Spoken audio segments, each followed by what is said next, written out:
I'm going to go ahead and get this meeting started. I want to welcome everybody today to the Tucson Metro Chamber's Knowledge at Noon. I'm Carol Gatewood. I'm the Special Projects Director for the Chamber, and I'm your host today. Our guest speaker is Bree Richmond. She is the Account Director for Caliber Group, and I will let her tell you a little bit more about herself and begin her session with you. If you do have questions, Bree would love to take your actual talking question, or you can also type it into the chat function. So either way, she'll be happy to take your questions. Bree, did you want to hold that a little bit more towards the end, or during the conversation is fine too? During the conversation is fine too. I just think, we're going to be talking about some high level things, but we're going to get in the weeds with a couple topics. So if people are having questions as we're going through it, don't want you to feel like you have to hold them to the end. So wonderful. With that, I'm going to mute mine and let you take over, Bree. Okay. Well, thank you. And thank you to the Tucson Metro Chamber for inviting me to present today. We're going to be talking today about some top digital and social marketing strategy to engage customers during a crisis. It's pretty pertinent right now, obviously.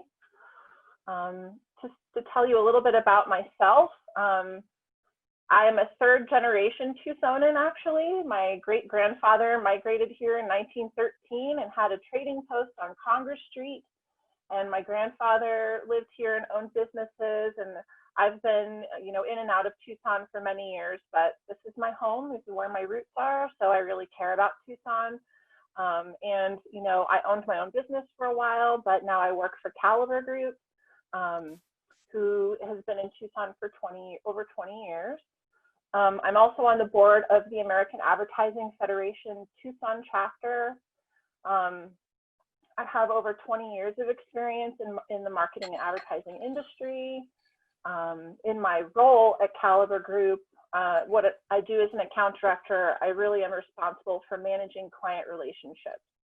But I also help with, brand storytelling, strategic planning, integrated marketing campaigns. I really have an affinity for digital marketing in particular. And what we really do at Caliber, we help people grow their businesses. We help them add value to their businesses. It's a really comprehensive service that we provide. I also wanted to give a shout out to our president, Carrie Stratford, who's going to be presenting on Friday for the Knowledge at Noon series from 12 to 1. You should register for that.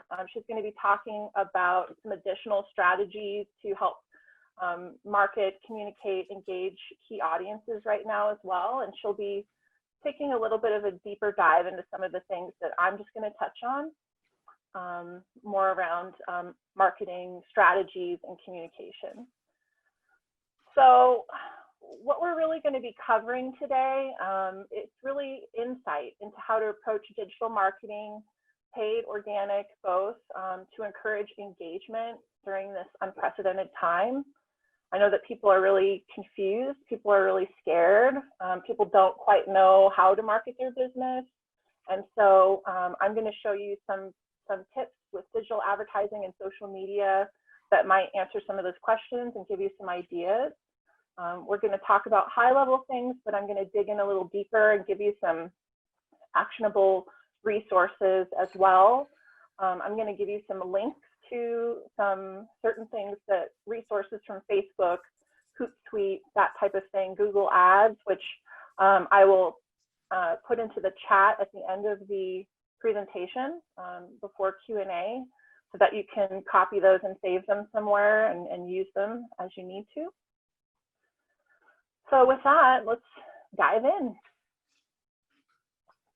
So I guess the first question is, what is digital marketing good for? I don't know that I really need to sell digital marketing so much. I think we all know its value. I mean, at Caliber Group, we really create integrated campaigns for people. So digital advertising really plays a role in that overarching big picture.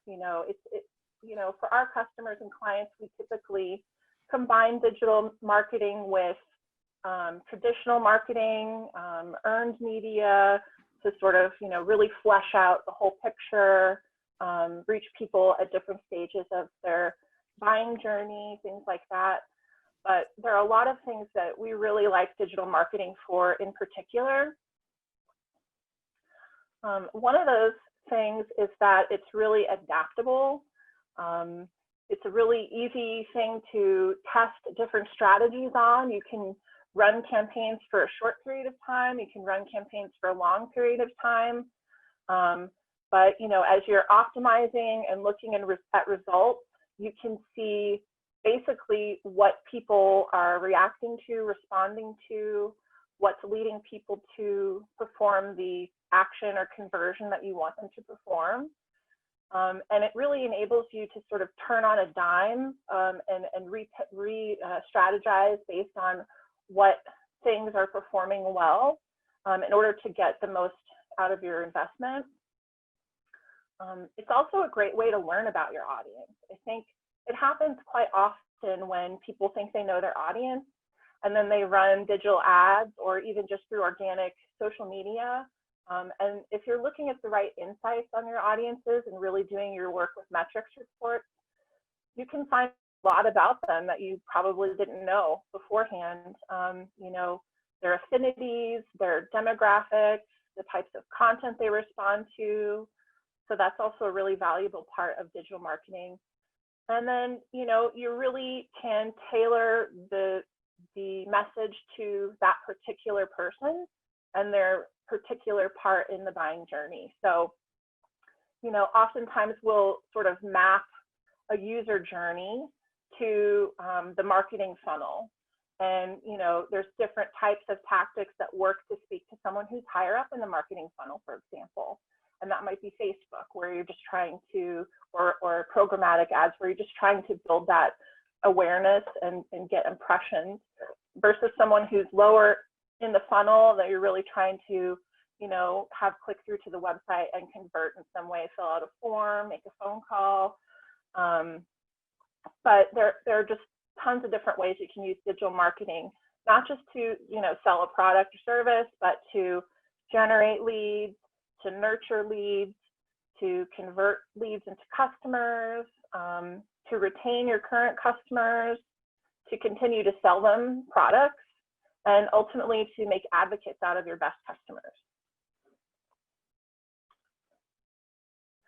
I think one of the most important things in running a successful digital marketing campaign is doing your homework.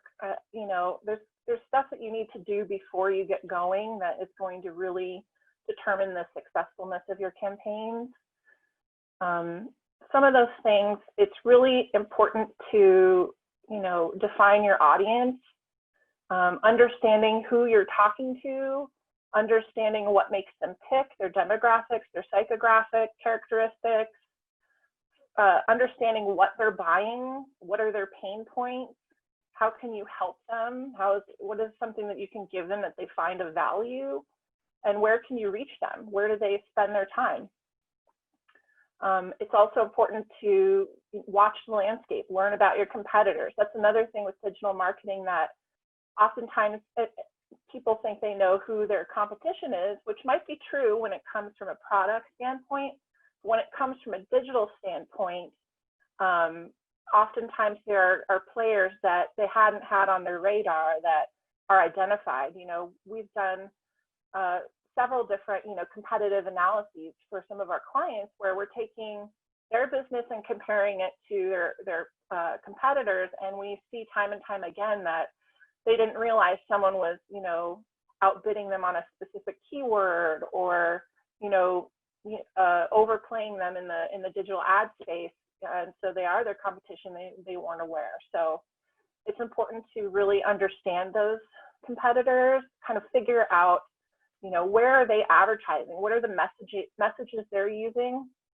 What are their calls to action? Because they might have already pressure tested some strategies that could work really well. So, you might want to try some of their tactics in your plan as well. You also need to make sure you know your own product or service very well.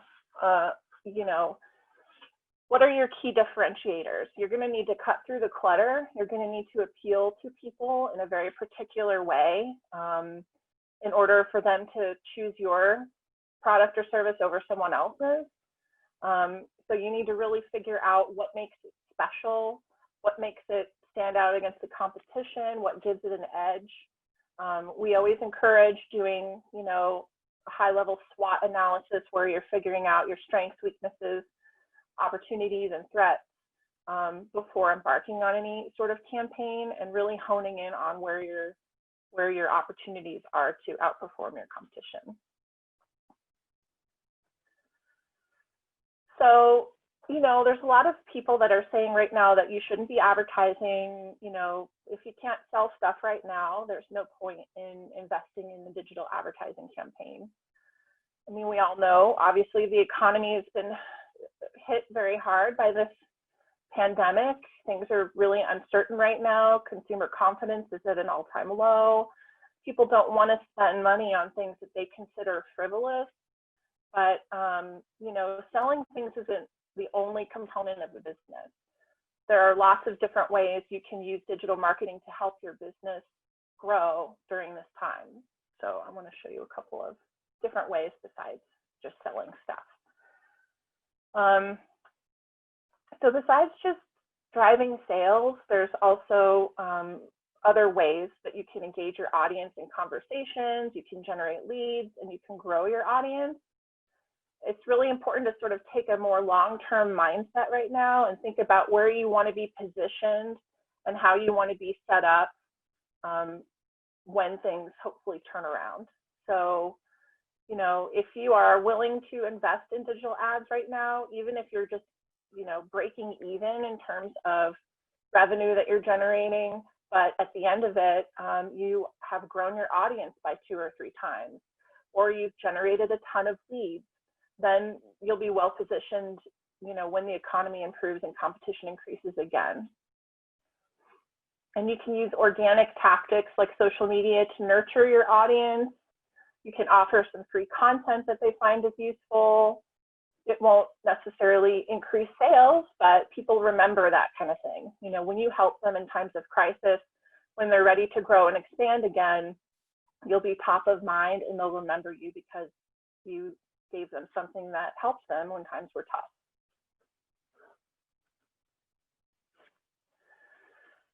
So obviously right now the coronavirus is affecting the way we do business in every single way.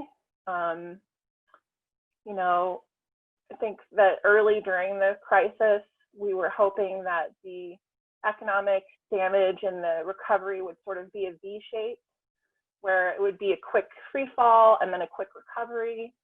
But things aren't really necessarily looking like they might pan out like that. You know, the lockdown situation, the behavioral changes that everyone's gone through, it's going to affect people, businesses, government, just everything. The way we consume things, what we're consuming, what sorts of things are in demand. You know, normal's pretty much gone right now, and we don't know when quote unquote normal is going to come back. So we need to sort of plan for the long term and pivot our strategies now so that, you know, when it does come back around, however long that might be, that we're set up to succeed. There's also lots of opportunity right now. Markets are stable, there's opportunity, but, you know, when markets are going up and down, there's actually even more opportunity. If you approach the situation not from a panic mindset, not from making short-sighted decisions that are based in fear, but if you're able to make rational, long-term decisions, you'll have the edge over your competition. You know, that cliche, obviously, the only constant is change. We have to turn challenges into opportunities right now. That's what's going to help us, not only as businesses, but as people, to survive and thrive during this time.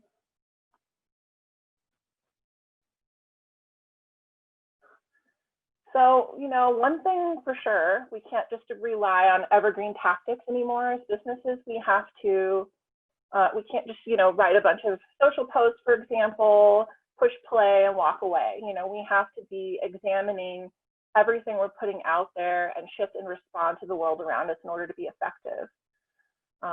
You definitely need to look at any advertising or social posts that you have going out right now and ask if you're serving your audience during this crisis. And if the answer is no, if that post or that message isn't really giving them something of value right now, then you should pivot your message and your approach. And Carrie will be talking more about some of those strategies on Friday, as I mentioned. One good piece of news is that digital ads are going to get a lot cheaper. So, projections state that Facebook and Google ads could be losing roughly $50 to $100 billion in ad revenue in 2020. So that means ads will get cheaper, which will increase the reach of your campaigns and your ad investment, return on investment exponentially. Facebook and Google, as some of you probably know, operate on an auction model. So that means the more you bid, the more your ad will be seen. And since a lot of competitors are going to be pulling back on their digital ad spend right now, it might actually be a good time for you to increase your spend for a few months. It's going to, make conversions a lot cheaper. Sometimes the ads will drop by half in some cases as far as expense. The things that we look at are CPMs, which are cost per 1,000 impressions, CPCs, which are cost per click, CPAs, which are cost per acquisition, and CPLs, which are cost per lead, and those are all going to get much cheaper in the coming months. The other thing to consider are, there are so many people working from home, homeschooling, all of that. There's more impressions to be had. There's more eyes on the screen. And so that's going to, actually, it's roughly double the amount. So that's going to increase your reach and your number of impressions you're able to get as well.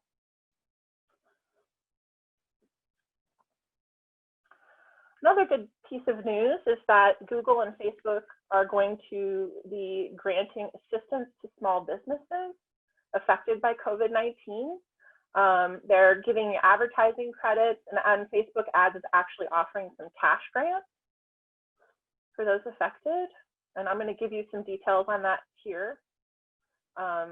So who's eligible? So for Google ads, it's for small and medium-sized businesses that have been active advertisers with Google ads since January of last year. And for Facebook ads, it's just eligible small businesses in over 30 countries. They've been kind of vague about it, but I have links. Like I said, I'll chat these to everybody at the end of this. How to find out more. Basically what will happen with Google ads is you'll log into your Google ad account and it will just pop up with a notification saying that you have some ad credits. So that'll be great. And then there's a link I'll give you guys to show you where, additional updates you can find on how to get those grants. Facebook ads, you can sign up for email updates and how to apply and eligibility and all of that through a link I'll send you. And then timing, Google ads can be used up through the end of this year, December 31st, and you can use them throughout the Google ecosystem. You can use them on search, display, YouTube, and any campaign type. And Facebook ads will be taking applications in the next few weeks. So there's also some resources I'll give you the links to through Facebook. They've launched a business resource hub to help you manage your business disruption during COVID-19. They have tools like a business resiliency plan, how to stay in touch with customers, etc. And they're also offering one-on-one business support so that you can connect directly with a marketing expert. So I think I'd be remiss if I didn't also talk a little bit about landing pages and websites and things just super quickly, because any digital ad campaign is not going to be successful if where you're driving them is not set up in a way to actually, convert people to perform the action that you want them to perform. So I'm just going to run through some of our top 10 landing page best practices. And I'll go through these one at a time, but these are the top 10 things that we recommend: that you have a benefit-focused headline, that your image really illustrates the offer on your landing page, that you really create compelling copy that guides your visitor to do what you want them to do, that you position the lead form above the fold. Above the fold is just when you pull up a website, what can you see without having to scroll? You need to have a clear call to action. It's always great if you can give them some sort of an offer or a discount that's relevant to them. We also recommend removing all the navigation on the page so that you're streamlining people to perform one action and they don't get confused and start surfing around and forget what they were there to do. And then you should thank them with some sort of automatic, reply once they submit a form. And then you can retarget to bring them back if they say, we're on the page, but they didn't complete the form or make the call or do what you wanted them to do. So here's an example of a benefit-focused headline. Always fresh, sometimes normal. This is Misfits Market, and they sell less than perfect produce. So we just thought this was an interesting example of a way that someone gave you a quick read on exactly what the benefit is.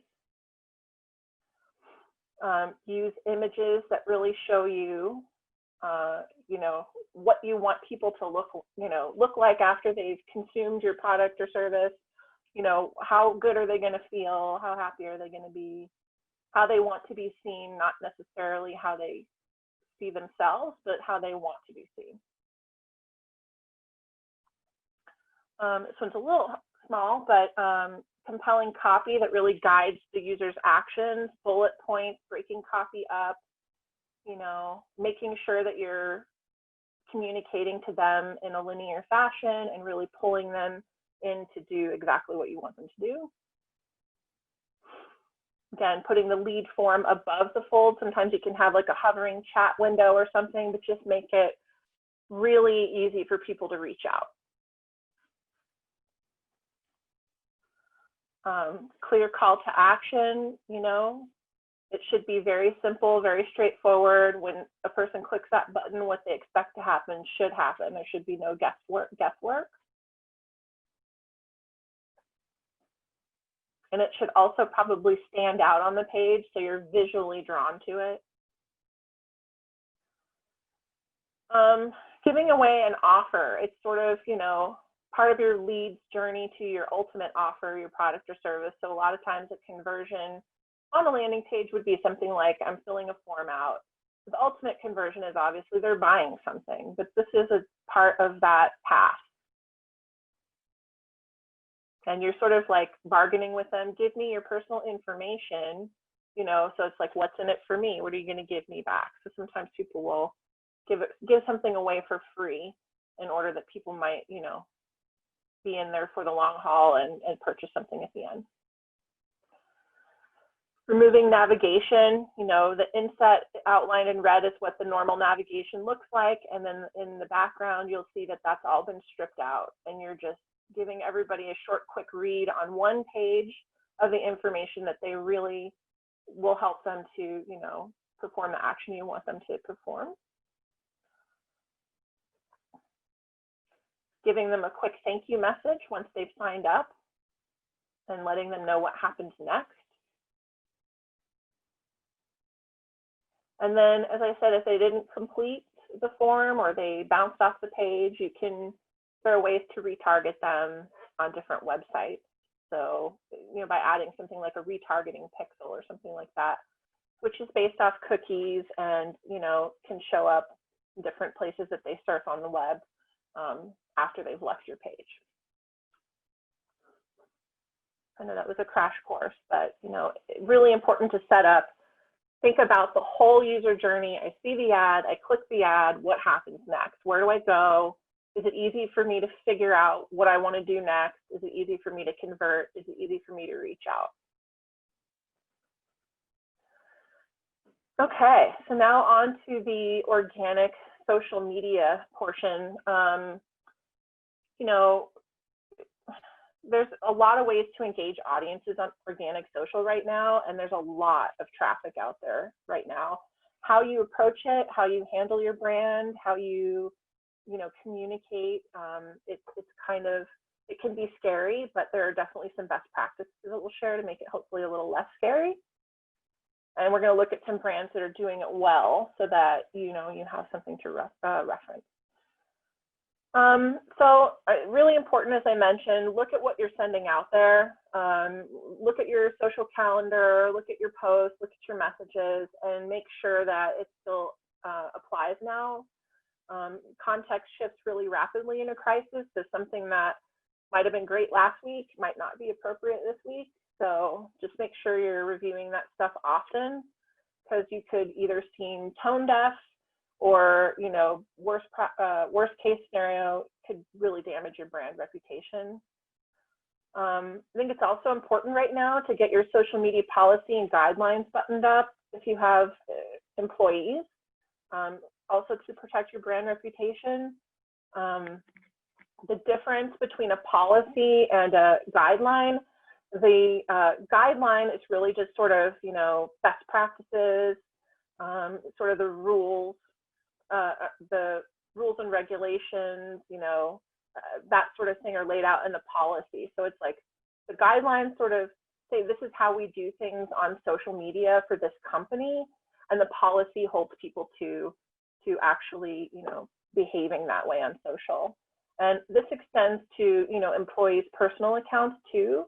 I think it's really important, that you're monitoring what they're saying as well, to make sure that they're not going against what you're trying to put out there as a company, and make sure that if they've signed that policy, that you're holding them to that standard. It's good also to assemble what's called a tiger team, which really is just, who's posting updates, who's responding to comments, who's tending to social listening and brand monitoring. It's really important to have clear duties assigned and know who's responsible for what. Also important to make sure that your employees know your organization's position. If you're announcing relief efforts, if you're giving donations, if you're doing something else for the greater good, your employees can help spread the word. If you're, in the food service industry or the restaurant business, and you've switched your hours, you're doing drive-through or pickup, or same for bars, what are those hours? How are you doing it? What are you doing to be safe? Making sure that your whole team is on the same page and they really clearly understand how your business has adapted to this time is really important. Communicating with honesty, openness, compassion, it's really that simple. The brands who build trust during hard times are the ones who are transparent about the issues they're dealing with. So there's a lot of opportunity to create human connections through social media right now, especially at a time when we're all really starved for human connections. Here's an example. I thought this was really well done. This is from Chiquita Banana. So they really went the extra mile to reorient, push pause, reorient themselves, and integrate this new way of life into their brand with this hashtag stay home messaging. So the post says, the world's most famous banana brand noticed Miss Chiquita missing from our logo. She's social distancing at home, and we hope you are too. Hashtag stay home, hashtag stay safe. So they actually changed their logo. So I thought that was really taking it the extra mile, and it really makes an impression on people, and it makes it feel like, oh, this brand's in it with us for the long haul. So it's good. You can also use social media listening and monitoring to stay informed. It's a really direct line to your audience, so you should tap in, figure out what they're really engaging with, listen to some of their conversations, Monitor your brand, mentions of your brand, that type of thing. There are a lot of tools out there, which I'll talk about in a minute, that help with that. So you can do it all in one place. It's also important to avoid trend jacking or activities that appear profit driven. You just be careful about throwing in hashtags and buzzwords just for the sake of, the SEO benefit. If it's not relevant to your message, then you don't want to attempt to spin a crisis, because that could really damage your relationship with your audience. Here's an example of that. I don't want to slam anyone, but I just think it's important to show an example of what not to do. So this actually comes from a PR firm, shockingly enough. And it says, our PR agency started preparing for COVID-19 epidemic 15 years ago. So it's business as usual for the Axia team. Let us know if we can help guide your company with external communications during this challenging time. Be well. And, the post just kind of comes across as strange, like a unappreciated brag around the pandemic, and it's really not appropriate. I think it's also really important not to just disappear, not to just throw your hands up and say, I'm too afraid to say anything, so I'm not going to say anything at all. So it might be, important for you to pause and strategize, but really radio silence is not a good long-term strategy. It's also important to leave room for questions. People will have questions. You should be clear about the best way for them to reach you.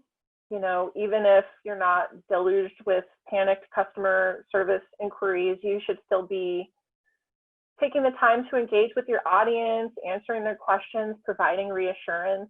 I know that Facebook Messenger app and, any one-on-one sort of messaging component to things like social media, or they have something, an inbox feature in Hootsuite. Those have all seen a dramatic uptick in people trying to communicate with customers and customers reaching out. That's just another really great way to communicate to them.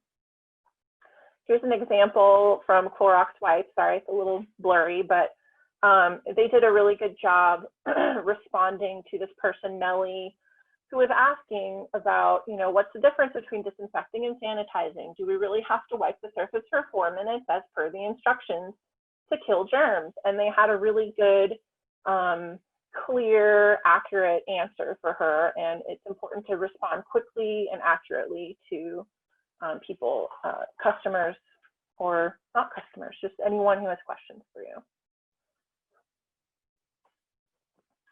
Okay, so I'm going to show you a couple more examples for social media, because I thought it was really interesting to see how other people provide valuable content. Maybe spark something for you in your business. This one comes from Wealthsimple.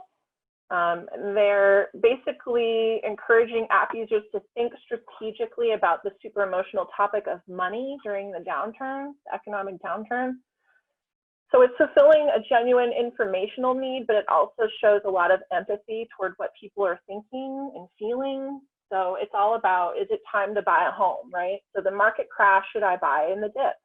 And it's, this little decision tree that basically shows, do you have debt? Yes or no? Do you have an emergency fund? Yes or no? So it's something really helpful that, users would find useful. There's also a lot of online companies that are offering free stuff right now in this housebound economy that sort of help with self-isolation. This company, 10% Happier, it's a meditation app, and they took the opportunity to get even closer to their audience by not using pre-recorded audio, but actually doing daily live streaming. Which is actually a sort of stealthy way to convert people, but since it provides something of value to them, it's not seen as a, overtly hard selling tactic. So smaller businesses can use social media in great ways too. This is Bell Jar Botanicals out of Montreal, And, you know, just admitting that you need help is really hard. In this post, you know, they say, you know, if people want to purchase a to be redeemed later bouquet, they can do so, and then just, you know, they could schedule the delivery anytime before the end of the year. So it's a really great way of just like being honest and vulnerable and saying, you know, we need your help, and here's how you can help us.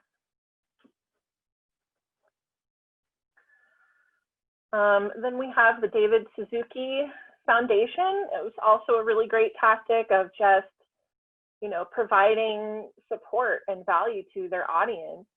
They posted a week's worth of digital forest bathing for people who are stuck indoors. So it was just, here are a bunch of beautiful images to break up your Facebook feed and give you a sort of respite from, you know, all the crazy news coming at us all the time.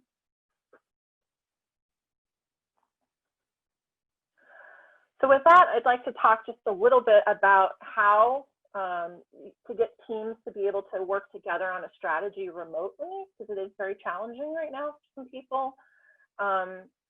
Tools like Sprout Social, Buffer, Hootsuite are really great resources for social listening, for scheduling posts, for managing comments and messages from various streams. You can assign posts to certain members in stuff like Hootsuite, which is helpful. There's another offer from Hootsuite where, you know, if you're an organization that's in an affected industry, which they're considering restaurants, hotels, event venues, performing arts, etc., they're offering free access to the professional version of their software until July 1st. And I'll give that link to you all, but there's also, you know, a lot of training videos and things through Hootsuite that they're offering. Things to help you educate, engage with your audience, to create content efficiently, to manage crisis communications. There's a lot of really great tools there.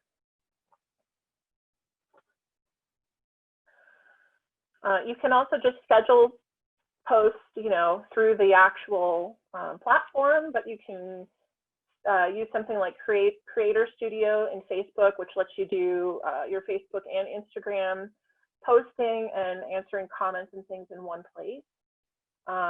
You should also install the apps that you need on your phone, like Facebook Pages or, you know, the individual social media apps, in order to monitor comments and respond quickly. And you can also install the Hootsuite app if you end up using Hootsuite, and then that will show you all of your social streams and comments in one place.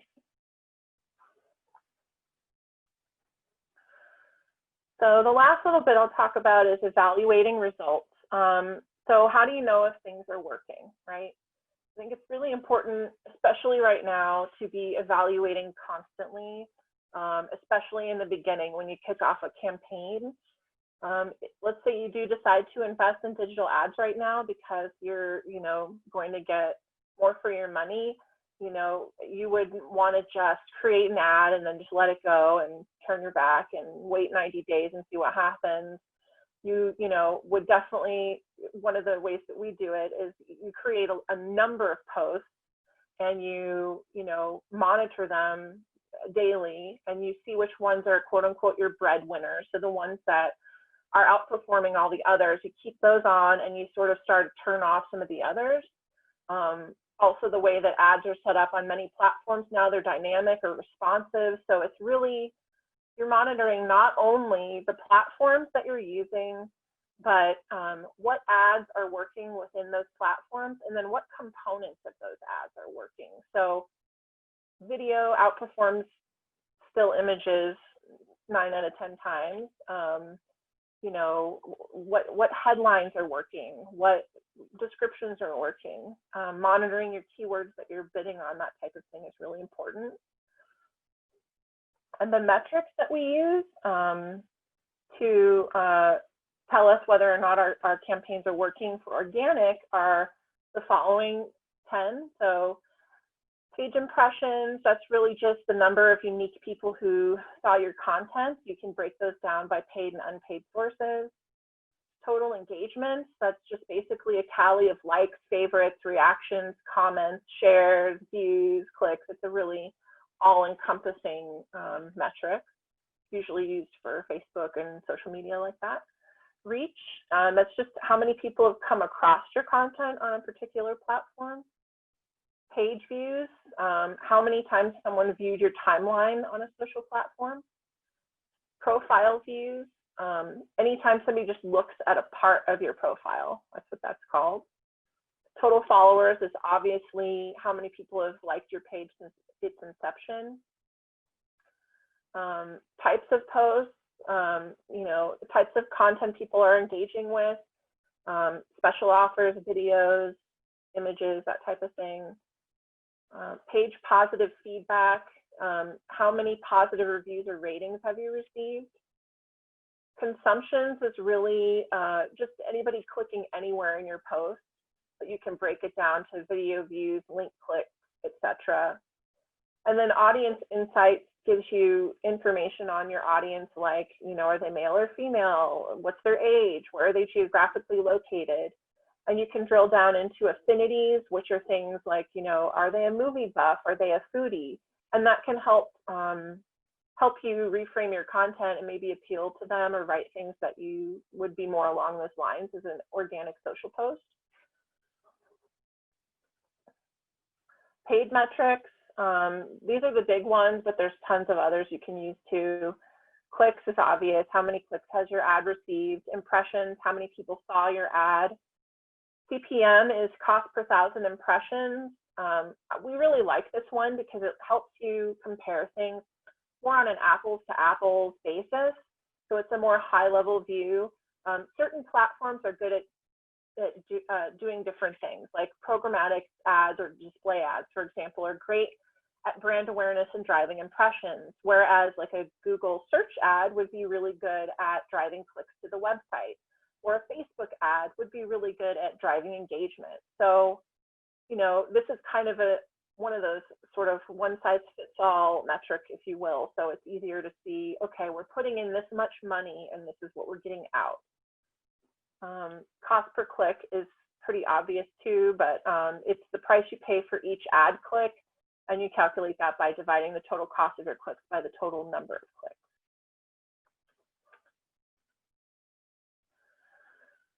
So, I guess to sum it up, obviously it's tricky to navigate social media and digital marketing right now, but hopefully we've given you some food for thought, some helpful tips and tricks and strategies to help your business survive and thrive right now.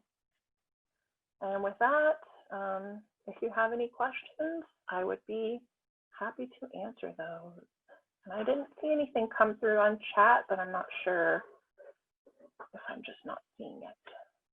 Bree, we did have a question. Okay. It came from Celine, and it says, can you please expand on why it's expected that digital ads expected to get cheaper? Yeah. So as I was saying, there are a couple different components to that. The fact that there are more people on screen mean there are more impressions to be had. So that's one way.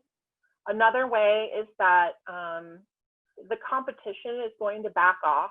So, when you're competitively bidding on something like a keyword in an auction-based system, and your competition backs off, it makes it easier for you to get that keyword for a cheaper price, for example.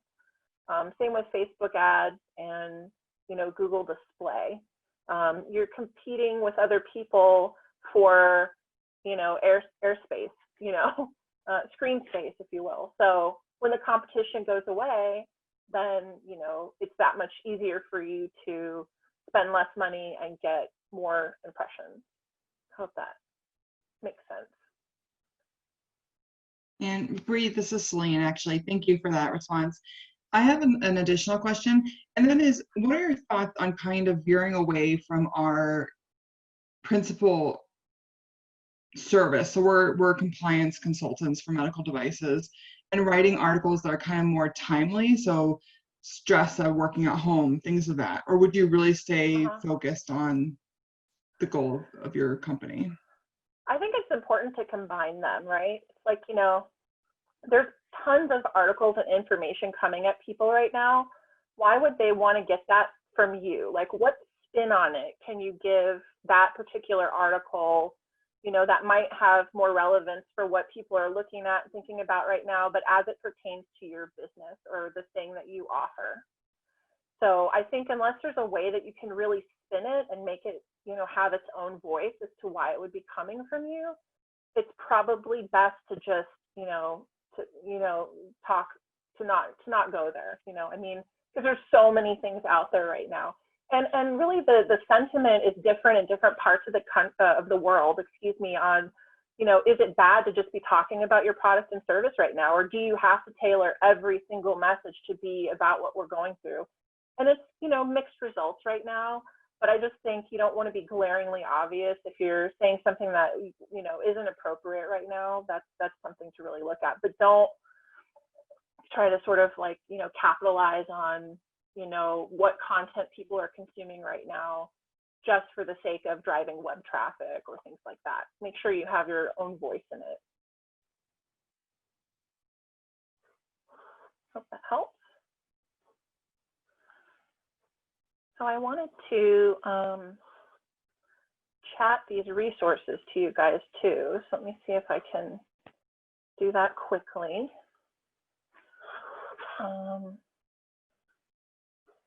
Bree, Yeah. if you look under the group chat, Linda's also put some comment in there if you would like to. Oh, there it is. I'm going to stop my share because I think that's messing me up. Hopefully that's okay with everyone. Yeah, I couldn't see the chat when I was sharing my screen. I'm going to just type these resources in really quick if it'll let me. No, it's not letting me. So that everybody can have the link.